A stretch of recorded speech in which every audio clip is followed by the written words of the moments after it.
কোন ধরনের মানুষদের সাহায্য করতে এগিয়ে আসেন স্বয়ং ঈশ্বর?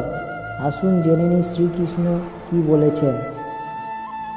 হিন্দু ধর্মের মানুষদের কাছে অন্যতম গুরুত্বপূর্ণ পবিত্র ধর্মগ্রন্থ হল গীতা। শ্রীমদ্ ভগবদ্ গীতা মানুষকে বাঁচার সঠিক পথের সন্ধান দেয়। গীতার জীবন দর্শন আমাদের ধর্ম, কর্ম ও প্রেমের পাঠ শেখায়। গীতা থেকে পাওয়া জ্ঞান যেমন আমাদের জীবনের জন্য কার্যকরী, তেমনই মৃত্যুর পরের অবস্থাতেও পাশে থাকে শ্রীমদ্ ভগবদ্ গীতার বাণী। মহাভারতে কুরুক্ষেত্রের যুদ্ধ শুরু ঠিক আগে নিজের আত্মীয়দের উপর অস্ত্র চালনা করে নিয়ে সংশয় প্রকাশ করেন অর্জুনের মনে। সেই সময় সখা অর্জুনকে মনের সকল সংশয় দূর করতে জীবন দর্শনের শিক্ষা দেন ভগবান শ্রীকৃষ্ণ। গীতায় শ্রীকৃষ্ণ সেই সব মানুষদের কথা বলেছেন যাদের সকল বিপদ থেকে রক্ষা করতে এগিয়ে আসেন স্বয়ং ঈশ্বর।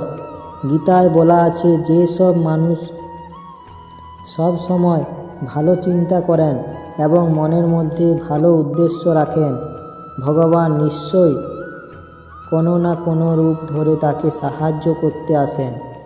গীতায় শ্রীকৃষ্ণ বলেছেন, যিনি নৈষ্ঠব্যের গুরুত্ব বোঝেন তিনি শ্রদ্ধা ও পুজো পাওয়ার যোগ্য।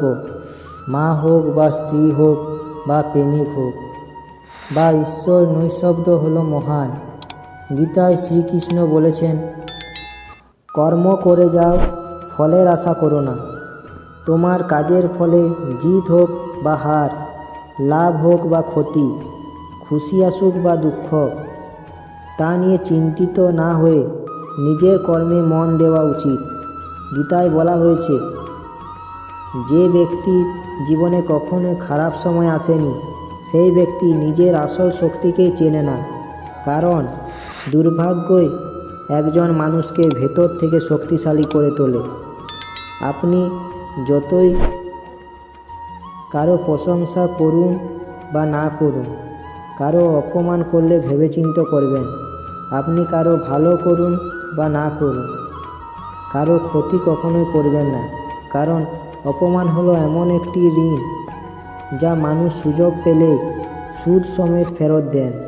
শ্রীকৃষ্ণ বলেছেন, অহংকার কখনো করবেন না। যে অহংকার যে কোনো মানুষকে ধ্বংস করে দিতে পারে। অহংকারের কারণে মানুষ ভুল পদক্ষেপ করে এবং তার প্রতিফল ভোগ করতে হয়। গীতার বাণী অনুসারে প্রত্যেক মানুষের নিজের মনের উপর নিয়ন্ত্রণ রাখা জরুরি।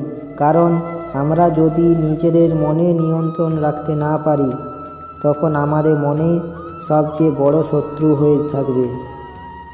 তাই মনকে সবসময় নিয়ন্ত্রণে রাখুন। শ্রীকৃষ্ণের বাণীটি যদি আপনাদের একটু হলেও ভালো লেগে থাকে, তাহলে চ্যানেলটি সাবস্ক্রাইব ও লাইক করবেন ও সকলের সঙ্গে শেয়ার করতে ভুলবেন না।